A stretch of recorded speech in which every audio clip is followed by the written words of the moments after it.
oil and gas producers must confront a pivotal choice: continue to accelerate the climate crisis or become part of the solution, the International Energy Agency said in a report Thursday.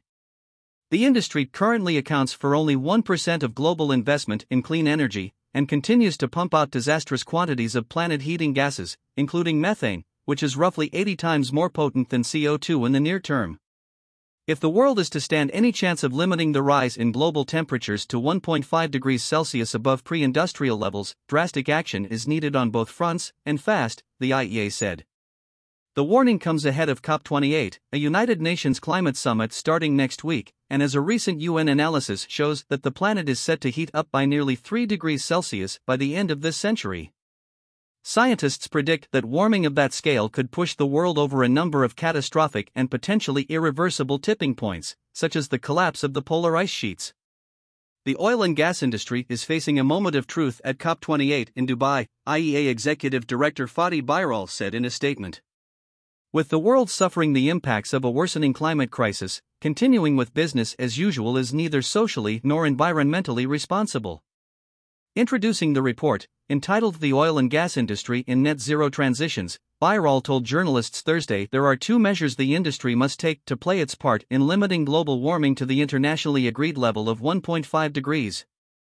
The first is reducing planet heating pollution from its own operations, such as extracting oil and gas from the ground, processing the fuels and delivering them to consumers.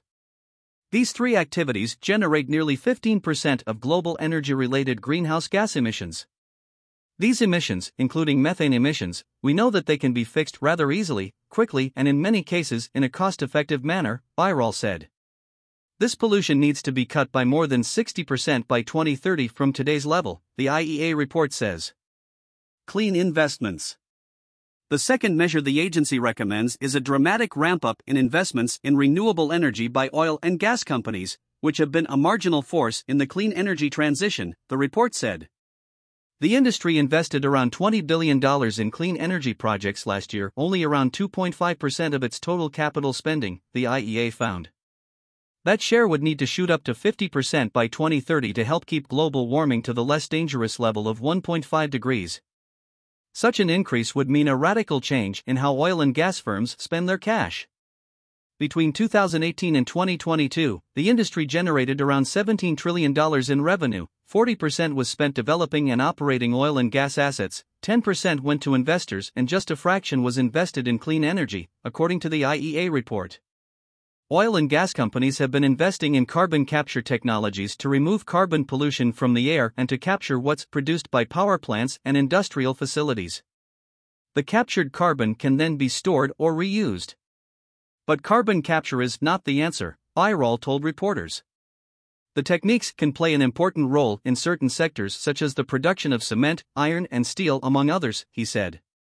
But to say that the carbon capture and storage technology would allow the oil and gas industry to continue with the current oil and gas production trends and at the same time bring the emissions down is, in our view, a pure fantasy.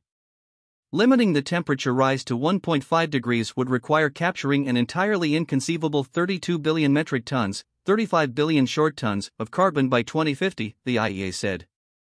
The amount of electricity needed to power this process would exceed current global annual electricity demand. Commenting on the IEA report, Kaisa Kosonen, policy coordinator at Greenpeace International, said, "Industry self-regulation leads to collective disaster, so the real moment of truth will come at this year's climate summit when governments have the chance to agree to make fossil fuels history, in a fair and fast manner."